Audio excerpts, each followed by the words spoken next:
It was a breezy Friday afternoon, and the sun cast golden shadows across the sparkling windows of the Crestwood Mall.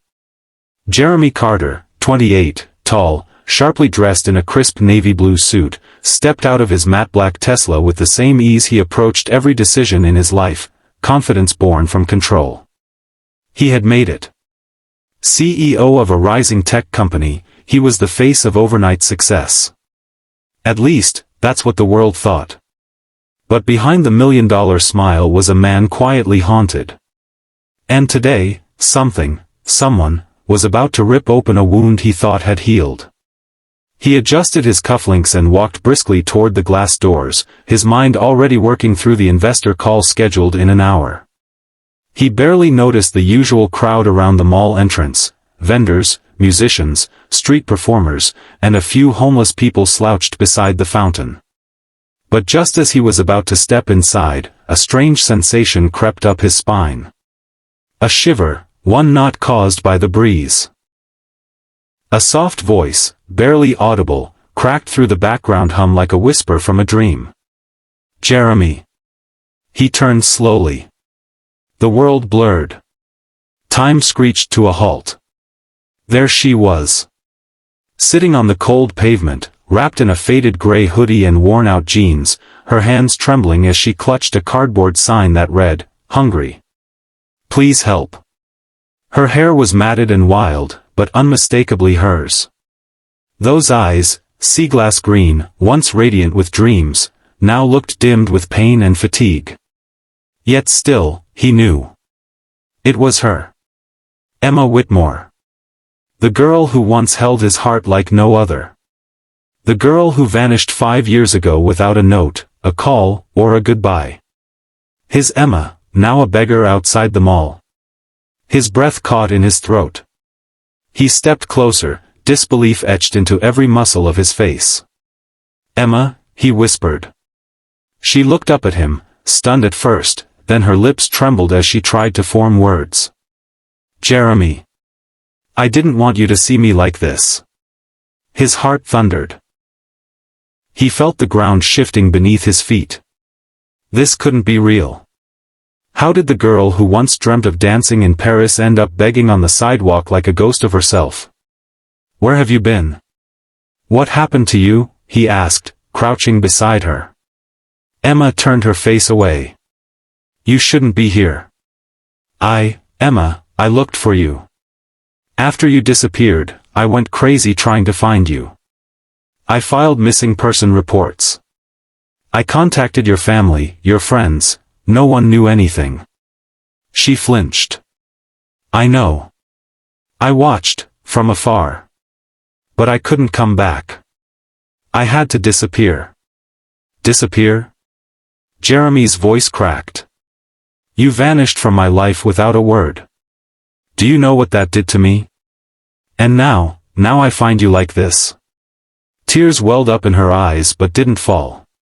She clutched her backpack tightly. "You have no idea what I've been through. And I can't tell you here." Jeremy looked around at the crowd. People had started to notice. Whispers floated, some pointing at the well-dressed man kneeling beside a homeless woman.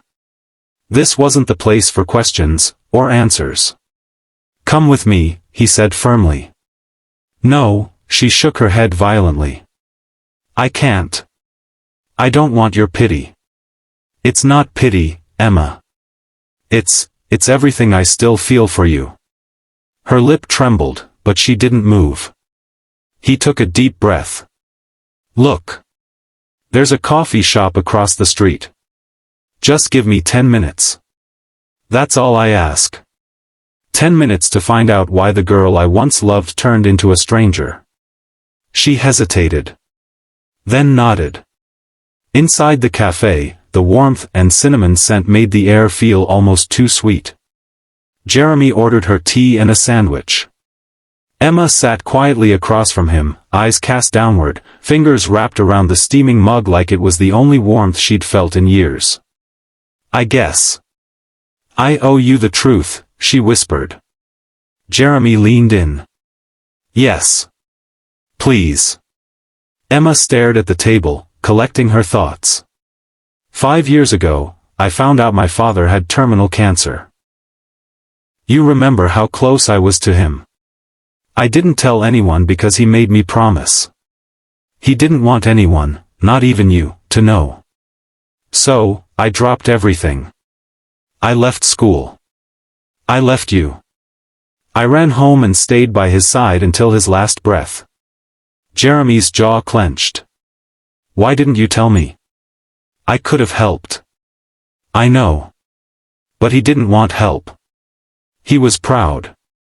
And I was scared. I didn't know how to balance the love I had for you and the duty I felt for him. After he passed, everything spiraled. Medical bills drained everything. I lost the house. My mom disappeared. I tried to get jobs, but without a degree, and no support system, things got dark. She finally looked up at him, her eyes glistening. I ended up on the streets 2 years ago. I bounced between shelters. I even slept behind that very mall a few nights. I kept telling myself I'd get back on my feet, but then every door slammed shut. Jeremy's fists clenched on the table. The pain, the injustice, the unbearable thought that someone he once loved more than life itself had gone through hell alone, it made his chest burn.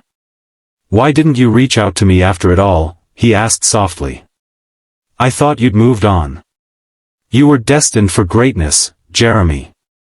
I watched your success online. Interviews. Photos. New girlfriends. I didn't want to be a shadow dragging you down. He leaned forward. You were never a shadow. Emma, I would have dropped everything for you. Silence fell between them, thick and heavy. Let me help you now, he said. No, she said again. I need to do this on my own. Then let me walk with you while you do. Emma's lips parted, and for the first time in years, a tear finally slipped down her cheek. She reached for his hand across the table. You still care. I never stopped. Outside, the sun had dipped lower. The world kept moving, unaware that inside a quiet cafe, two people broken by time were slowly piecing their way back together. But Jeremy didn't know that the hardest part of Emma's story hadn't even been told yet. And when the truth came out, it would shake everything.